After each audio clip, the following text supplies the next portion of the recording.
나 같은 죄인 살리신. 아야! 이게 뭐야?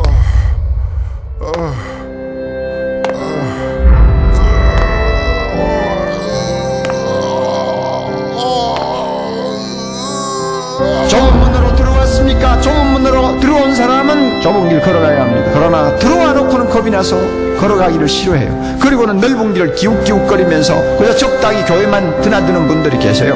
그 결과 반드시 영생을 얻을 수 있다고 아무도 장담할 수가 없습니다. 생명이 실제가 됐다면, 이 신앙이 실제가 됐다면, 이 복음의 진리가 실제가 됐다면, 천국이 실제가 됐다면 억지로 죽지 못해 하는, 그냥 어렵고 힘들고 쥐어짜듯이 하는 이런 신앙생활이란 존재할 수가 없다는 것입니다.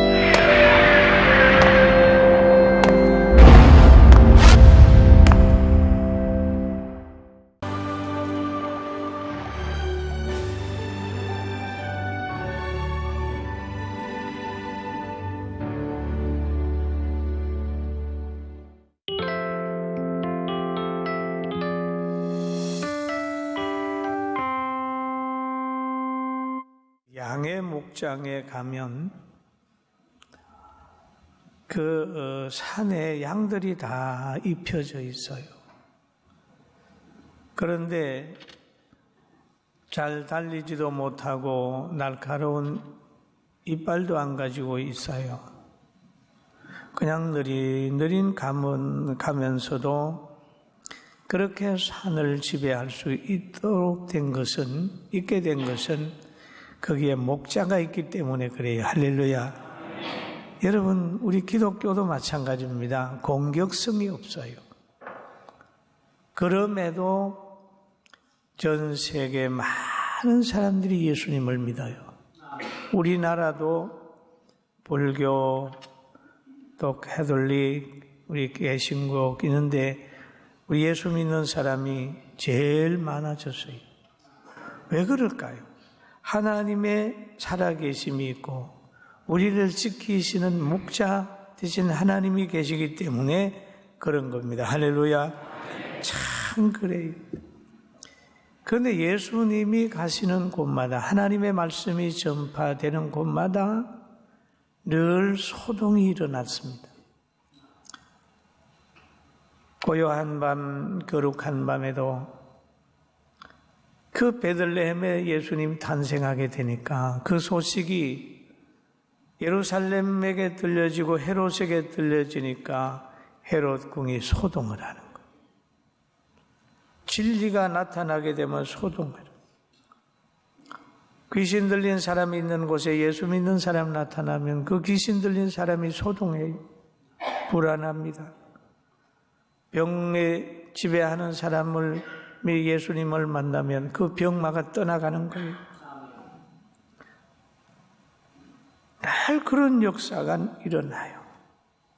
악기 들린 사람이 바울을 만나면 그 악기가 도망가고 또 그 사람이 정상이 되고 그렇습니다.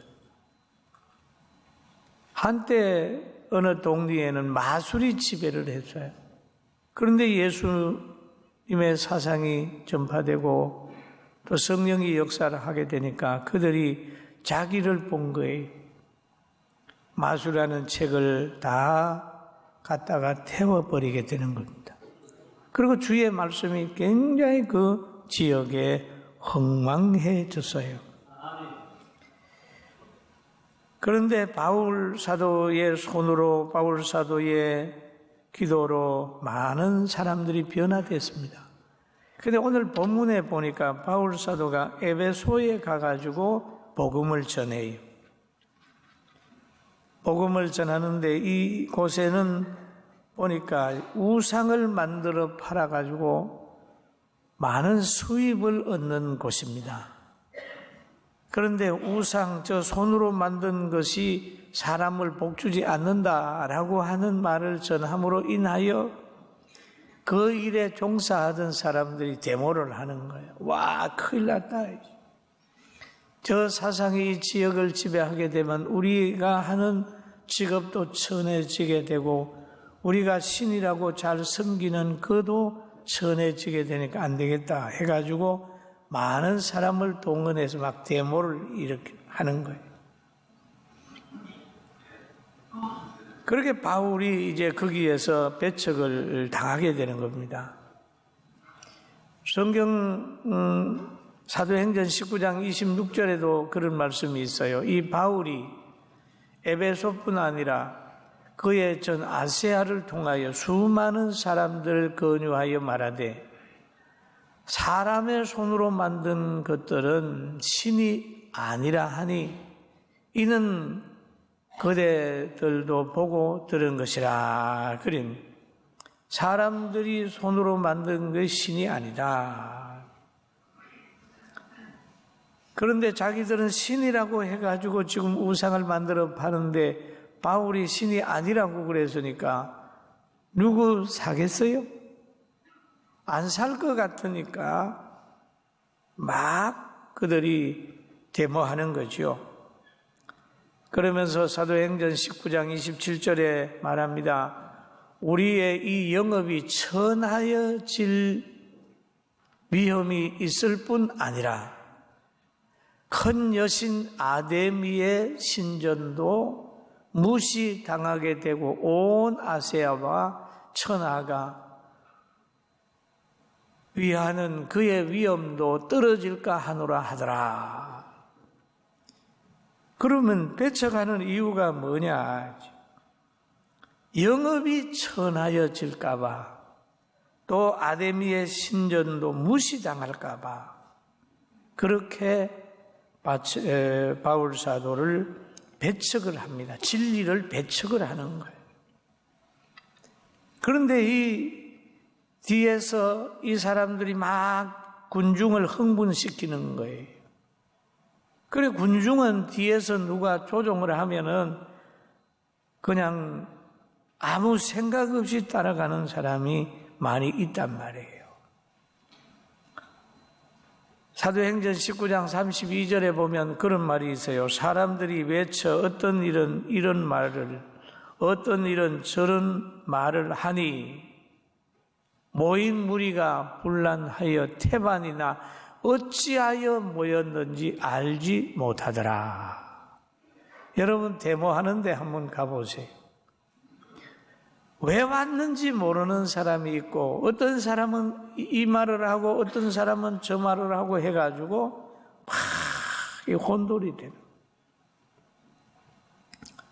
오늘 이 지금 에베소에서 일어났던 데모가 바로 그런 것이에요. 태반이나 어찌하여 모였는지 알지 못한다. 그 무리가 소동을 하는데 서기장은 소동하는 이유를 알았어요. 그러나 거기에 와서 소리 지르는 사람은 왜 왔는지도 모르고 와서 소리 지르는 거예요. 선동자 무리에 의해서 충동을 당해가지고 바울을 지금 상당히 어렵게 만드는 거예요. 그럴 때 서기장이 그런 말을 하지요. 사도행전 19장에 보면 신전의 물건을 도둑질하지도 아니하였고 우리의 여신을 비방하지도 아니한 이 사람들을 너희가 붙잡아 왔으니 만일 데메드리오와 그와 함께 있는 직공들이 누구에게 고발할 것이 있으면 재판날에 날도 있고 총족들도 있으니 피차 고소할 것이요. 그랬습니다. 그러면 서기장이 가만히 보니까 이거 무리가 하는 것이 맞지 않다는 말이에요. 신전의 물건을 도둑질한 일도 없고 또 여신을 비방한 일도 없는데 사람들이 막 그런 사람들 어렵게 만든다는 말이에요. 여러분 이것이 시대 속에 이 서기장 같은 사람들이 역할을 잘해야 돼. 여러분 빛의 복음이 전파되면 소동이 일어나게 돼 있어요. 어둠에 속한 자는 늘 빛을 만나게 되면 당황하게 되고 소동하게 되는 겁니다. 어둠에 속한 사람의 특징은 뭐냐? 문제가 발생되면은 모든 문제를 상대에게 찾아요. 그게 어둠에 속한 사람의 특징입니다. 가정에 문제가 생기면 남편은 아내에게 그 책임을 전가하고 부모는 또 자녀에게, 자녀는 부모에게, 부부간에도 서로 책임 전가를 하는 거예요. 여러분, 이런 가정이 행복할 수 있겠습니까? 무슨 일이 생기면 자기에게서 문제를 찾아야 모든 것이 해결이 돼요. 자기에게 문제를 찾아야 해결하게 되고 자기에게 문제를 찾아야 미래가 보이는 거예요. 할렐루야. 그렇잖아요. 어둠에 속하면 지식과 삶과 행복을 분별을 할 수가 없어요. 또 우리나라에 복음 전하러 지금 토마스 선교사가 올 때 거기에는 그 현장이 소동했어요. 예수님이 베들레헴에 나타났을 때 헤롯이 소동했잖아요. 우리나라에 복음이 들어와 있을 때 유교 문화에 계시던 분들이 소동하는 겁니다. 어떻게 소동했나요? 야, 큰일 났다. 우리 가정에 예수 안 믿는 사람이 들어와서 조상 제사를 안 지낸다. 큰일 났다. 그 유교 문화와 그 진리가 빠지는 거예요. 가정에 문제가 생기는 거예요. 그래서 명절날만 되면은 그 유교 문화를 따르는 사람하고 기독교 문화 속에 있는 사람들하고 자꾸 충돌이 생겨요. 여러분은 충돌 안 하고 오셨지요?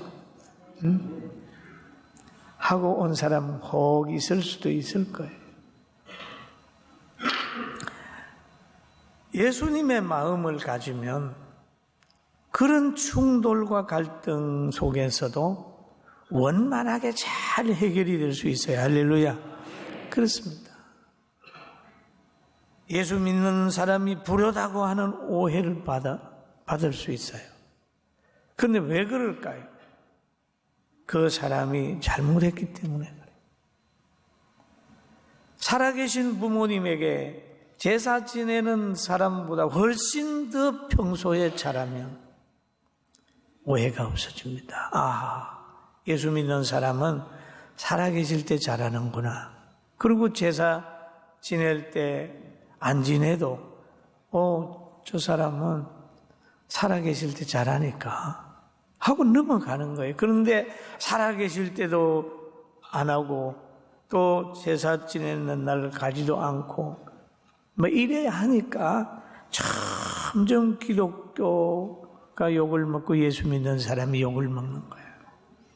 여러분, 우리는 믿음으로 이 문화적 갈등을 잘 해결하게 되기를 주님의 이름으로 축원합니다. 아멘. 잘 해결해. 자녀들아, 너희 주 안에서 너희 부모를 순종하라. 이것이 옳으니라. 내 아버지와 어머니를 공경하라. 이것이 약속 있는 첫 계명이니 라고 얘기를 하잖아요. 계명이다. 부모님은 자녀들에게 주 안에서 명령할 수 있어요. 하나님이 주신 특권입니다.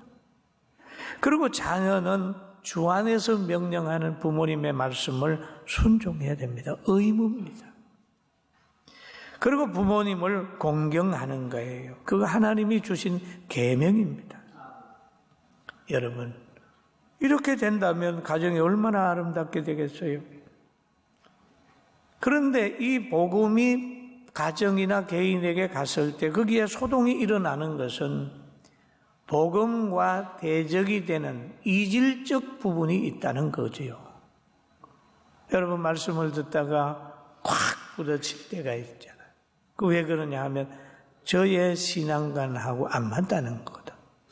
그럴 때 두 가지거든요. 이 신앙관이 하나님 말씀에 근거해서 나오는 것에 여러분 안 맞으면 여러분의 것을 고집하지 말고 포기하고 하나님 말씀 받아들여 보세요. 그러면 평안이 있습니다. 아멘. 아멘. 평안이 있어요. 그거 고집하다가 보면 교회 나오다가 안 나오는 거예요. 성경의 부자 청년을 보면은 부자 청년이 그러잖아요. 선생님, 예수님 만나서 말하잖아요. 어떻게 하여야 영생을 얻지요? 계명을 지켰느냐? 예, 지켰습니다. 얼마나 멋있게 살았나요? 주님께서 그에게 더 큰 은혜를 주시려고 그 모든 재물을 다 팔아서 가난한 사람에게 나누어 주고 너는 나를 따르라 라고 하더니 그가 재물이 많음으로 근심하며 가니라 돌아갔다. 여러분, 자기의 세계가 강한 사람들은 말씀을 들으면서 아멘 하지 아니하고 그것으로 한단 말, 대적하는 거예요. 여러분, 그런 일이 없기를 주의 이름으로 축원합니다. 아멘. 그래야 돼요. 그리고 또 여기에 보니까 소동하는 사람들의 소동하는 이유가 뭐냐이죠. 나라를 위해서 공의를 위한 것이 아니었다는 거죠. 여기에 보면 자기들의 물질과 명예와 돈 때문에 바울 사도를 배척하고 있다는 거예요. 이 주동자들이 누구냐 하면 바로 우상을 만드는 직공들이었다는 거예요. 공익이 아닙니다. 그러니까 그 땅의 에베소에서는 바울이 나타난 것은 엄청난 축복입니다. 그런데 이 물질에 붙들려 있는 이들로 인하여 진리가 그 지역에서 배척을 당하는 그런 상황에 이르게 되는 거죠. 사랑하는 성도 여러분, 우리는 힘들고 어려워도 이 지역에 또 여러분의 가정에 복음이 들어오는 그 자체를 기뻐하면서 받아들이게 되기를 주님의 이름으로 축원합니다. 여기에 성경에 보면 사도행전 16장에도 이런 말이 있습니다. 19절 같이 한번 읽어볼까요? 여종의 주인들은 자기의 수입의 소망이 끊어진 것을 보고 바울과 실라를 붙잡아 장터로 관리들에게 끌어다가, 여기에도 보면은 바울을 감옥에 집어넣는데 그것도 공의가 아니고 자기들의 수입이 끊어진 것을 보고, 바울이 지금 그 여자를 붙들고 일하는 귀신을 쫓아냈어요. 그럼 그 여자에게는 엄청난 축복이거든요. 원래 악령이 들어가면 물에도 넘어지게 주고 불에도 넘어지게 하고 굉장히 괴롭습니다. 그에게 진정한 자유를 줬는데 그것보다는 자기의 수입이 끊어진 것을 싫어해가지고 바울 사도를 감옥에 집어넣는 그런 일을 했지 않습니까? 여러분, 우리가 일어나는 모든 것들이 과연 공인가? 나라의 유익이 있는가? 모두의 행복이 되는가? 라는 걸 생각해서 고도의 분별력을 가지게 되기를 주님의 이름으로 축원합니다. 그리고 이제 우리는 무슨 사건을 볼 때마다 성경을 보면서 분별력을 가져야 합니다. 그리고 세상에 있는 모든 사람들은 보면은 하나님을 싫어해요. 예수님의 이름을 싫어해요. 왜? 공중의 권세 잡은 악의 세력 안에 있기 때문에 자꾸 진리를 싫어하는 거예요. 교회가 부흥되는 것도 싫어하고 영혼 구원되는 것도 싫어하고 교회가 칭찬을 받는 것도 싫어하고 그런 거예요. 그게 세상에 있는 악의 영들이 가지고 있는 그 본성이 그런 겁니다. 그리고 뭐를 또 하게 되면은 종교 냄새가 난다 그러잖아요. 복지를 하면 종교 냄새가 난다. 여러분, 소금 없이 짠만 내라고 그럽니까? 신앙심이 없이 신앙인의 삶을 살아라고 그러겠어요? 우리가 복지하잖아요. 복지. 성민은 합니다. 성민은 정신이 아가페 정신, 예수님의 정신이 할렐루야. 예수님의 정신인데 예수님 안 나타내고 하라는 거예요. 여러분 생각해요. 아니, 소금 없이 어떻게 짠맛이 나오냐? 예수님의 이름 없이 어떻게 귀신이 쫓겨나가고 예수님의 역사가 없이 어떻게 환경을 바꿀 수 있느냐? 예수님의 이름으로 악기가 쫓겨나가고 예수님의 이름으로 환경이 다스려지고 예수님을 인하여 모든 것이 아름답게 되는데 그것을 싫어하는 사람들이 있을 수 있어요. 그리고 여러분 십자가 있잖아요. 십자가. 로마 시대에 또 예수님 당시에 그 형틀입니다. 형틀. 죄를 진 사람들을 거기에 달아서 죽이는 거예요. 십자가에 달린 사람들은 보면 저주받은 흔적이라고 그래가지고. 그런데 지금은 우리 교회 예배당 위에 가면 십자가에 있으면 구원의 상징이 됩니다. 예수님이 그 십자가에서 피를 쏟으시고 우리의 죄를 담당했기 때문에 그 십자가는 구원의 상징으로 교회마다 높이 위에 서 있습니다. 할렐루야. 아멘. 우리는 예수 믿다가 십자가를 만나고 십자가의 고통이 찾아올 때라도 예수님이 생각하면서 열심히 타협하지 말고 가야 합니다. 할렐루야. 가야 하는 거예요. 십자가 지고 가는 길에 대적은 하나님의 살아계심을 우리에게 보여주는 축복을 가져다 줘요. 여러분 우상을 안 섬기려고 몸부림쳤던 사드락과 메삭과 아벳노고가 불무불로 떠밀려 가는데 불무불로 떠밀려 감으로 인하여 하나님이 그들과 함께 하는 것을 많은 사람이 보게 했어요. 할렐루야. 믿습니까? 믿습니까? 믿습니까? 어려움이 오는 자체를 다니엘이 사자굴에 떠밀려 들어가는 거예요. 떠밀려 감으로 인하여 다니엘을 사자도 못 먹는다. 사자도 다니엘같이 기도하는 사람들을 해할 수 없다는 걸 보여주는 사건. 보여주는 사건. 또 바다에 막 풍랑이 일어나잖아요. 풍랑이 일어나요. 그 풍랑이 일어남으로 인하여 예수님의 존재가 제자들에게 알려지는 거예요. 바람과 바다야 잠잠하라. 그러니까 잠잠했어요. 예수님의 제자들이 이분이 누구이길래 바람과 바다도 잔잔하는가? 여러분에게도 또는 저에게도 이런 풍랑이 올 수가 있고 억울한 일 당할 수가 있고 질병이 올 수가 있고 올 수 있어요. 그럴 때 주님의 살아계심을 체험하는 기회가 된 줄 알고 자선하지 말고 말씀을 붙들고 나가시기를 주의 이름으로 축원합니다. 아멘. 어려움이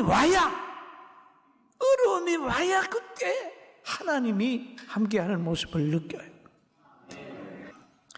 그리고 예수님 때도 보면은 복음이 전파되면 복음과 율법의 갈등이 있었죠. 예수님 때. 유교 또 한국에서는 기독교와 유교의 갈등이 있잖아요. 갈등이 있을 수 있어요. 불신자와 또 공산주의자들과 무신론자와 또 우리는 갈등하기도 합니다. 에베소에서는 아데미와 복음의 갈등이 있어가지고 지금 막 데모하고 그래요. 여러분 어떤 갈등이 있다 할지라도 믿음으로 그 환경을 이겨나가게 되기를 주의 이름으로 축원합니다. 할렐루야. 과거에 어떤 교회에 중직 한 분이 있었습니다. 집회를 갔던 교회인데 그 목회자가 아주 열정으로 목회를 했어요. 그래가지고 막 교회가 터져나가는 거예요. 그래서 어느 날 저보고 와서 재직 세미나를 해달라고 그래서 재직 세미나를 하고 왔는데 그 가운데 상당한 직분자 한 분이 죽기 살기로 예배당 짓는 걸 방해라. 안 됩니다. 결국 그 목사님이 아이고 여기서 안 되겠다 그래가지고 사임을 하더라고요. 사람들은 말이 오는데 예배당 짓지 말자고.